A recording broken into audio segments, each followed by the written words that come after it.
감정가의 절반 금액도 안 되죠.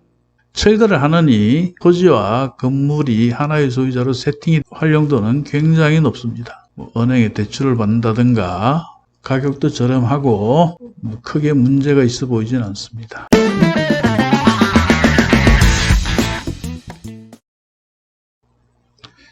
안녕하십니까. 오늘은 법정지상권 물건, 마산 물건 한번 보겠습니다. 마산 3개 2019 타경 103894 대지입니다. 대지가 29.46평, 법정지상권 여부 불분명, 제시의 감안 가격 6,245만 7,750원짜리가 3,997만 3천원. 청구 금액은 0원이죠. 0원이라는 것은 지분권자가 형식적 경매를 넣은 것입니다. 지분을 해소하기 위하여 경매를 넣어서 각 지분만큼 배당을 받게 해달라, 이렇게 해서 형식적 경매를 넣은 것입니다. 건물 상태는 2층 건물이죠. 건물은 그럭저럭 괜찮아 보입니다. 동네도 깔끔하죠. 도로 접하고 여기 빨간색 부분이 이 사건 토지입니다. 그리고 요 위에 2층 건물이 소재하고 있습니다.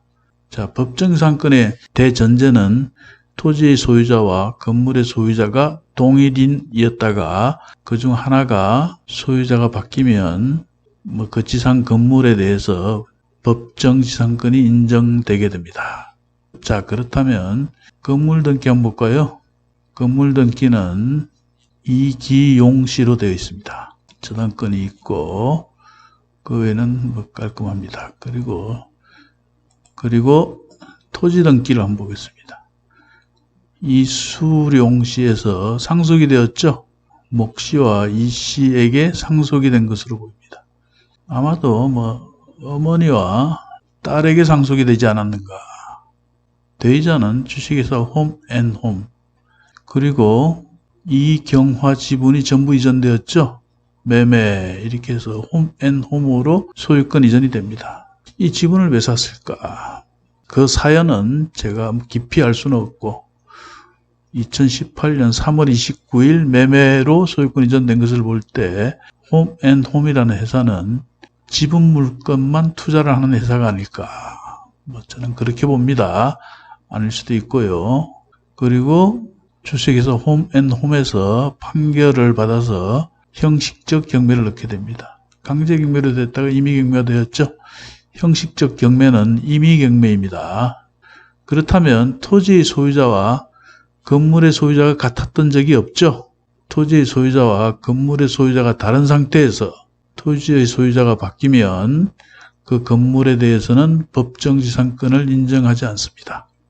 물론 건물의 소유자가 토지에 대한 임대차 이런 걸 주장할 수는 있습니다. 그러나 토지에 대한 임대차를 주장하더라도 현재 이 물건의 감정금액은 감정평가서를 보면 8,327만 7천원이죠.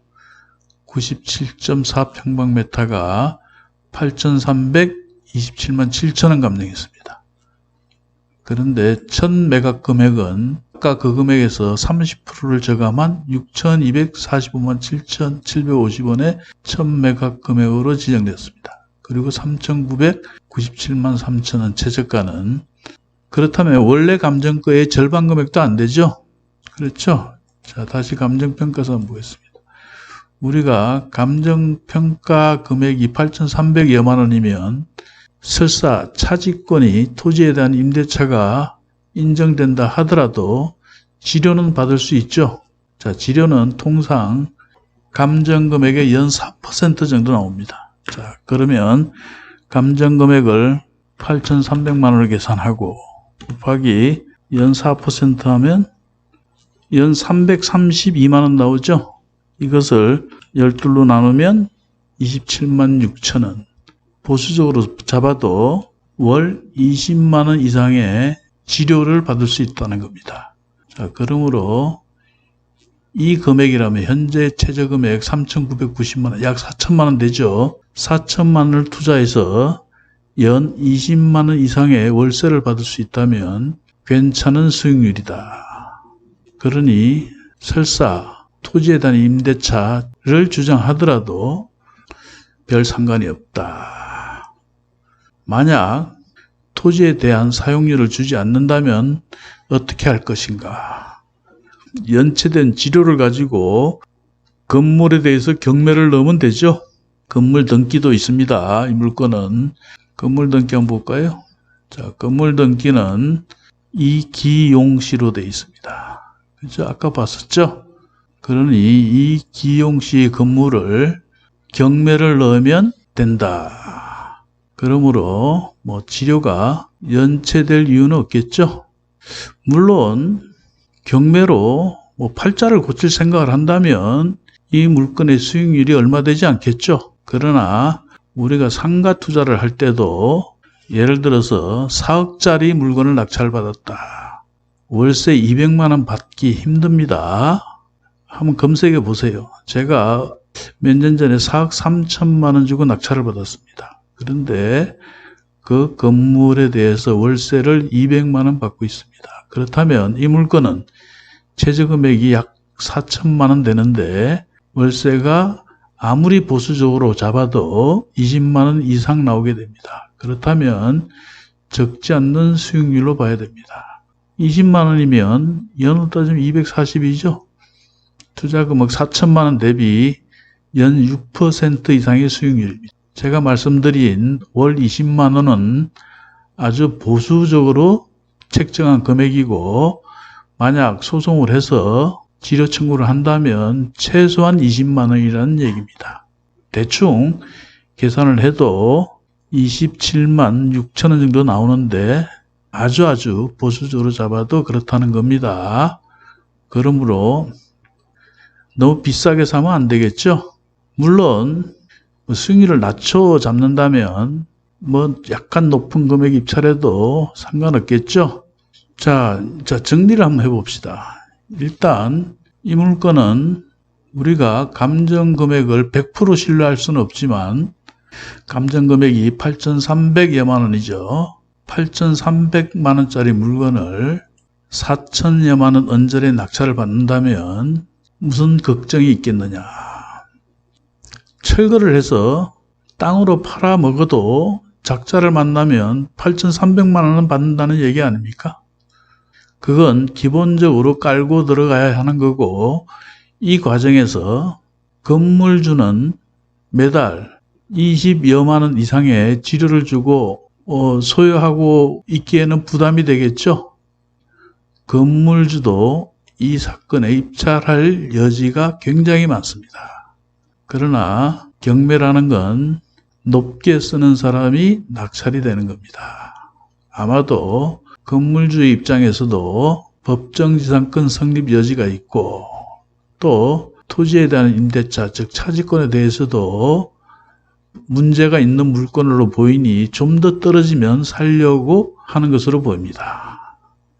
자, 그리고 전입세대 열람을 보면 오창덕, 이철용 세대가 존재한다고 되어 있죠. 그러면 건물의 소유자 다시 한번 볼까요? 건물의 소유자가 이기용 씨죠. 아마 형제간으로 보여집니다.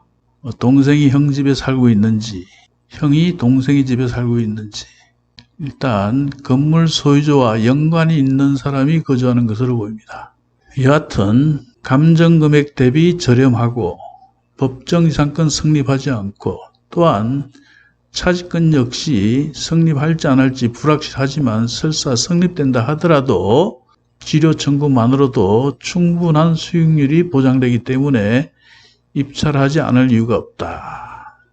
그리고 최종 결정을 할 때는 반드시 답사를 하시고 건물의 상태도 보시고 또 누가 거주하는지 등등을 조사를 하고 입찰을 하시기 바랍니다. 제가 이 물건을 추천하는 것은 저는 이 물건에 대해서 기록만 보고 경매를 오래 한 경험으로 감으로 좋아 보이고 또 기록상으로도 좋아 보여서 추천을 하는 것이니 관심이 있으신 분들은 반드시 답사를 하시고 그리고 나름 조사를 해보시고 결정하시기 바랍니다. 다만 답사를 하실 때 당사자를 만난다든가 뭐 이럴 경우에는 낙찰받기 어려울 수도 있습니다. 왜냐하면 현재 이 물건의 경우에는 건물주도 입찰할 가능성이 굉장히 높은데 괜히 자극하면 높은 금액에 입찰을 하겠죠. 그 건물주가. 그렇게 되면 낙찰받기가 쉽지 않다. 그러니까 답사를 할 때는 건물의 상태를 보고 사람이 거주하고 있는지, 예를 들어 폐가라든가 그럴 경우는 처리하기가 좀 쉽지 않겠죠. 법대로 해라. 뭐 철거를 하든지 말든지 알아서 해라. 그렇게 되면 철거를 해야 되겠죠. 그러나 철거를 할 정도까지는 가지 않습니다. 철거를 하느니 건물을 인수하는 게 낫겠죠. 그러면 토지와 건물이 하나의 소유자로 세팅이 된다면 활용도는 굉장히 높습니다. 뭐 매매를 하거나 뭐 은행에 대출을 받는다든가 이렇게 굉장히 활용도가 높겠죠. 여하튼 가격도 저렴하고 크게 문제가 있어 보이진 않습니다. 오늘은 여기까지 하겠습니다.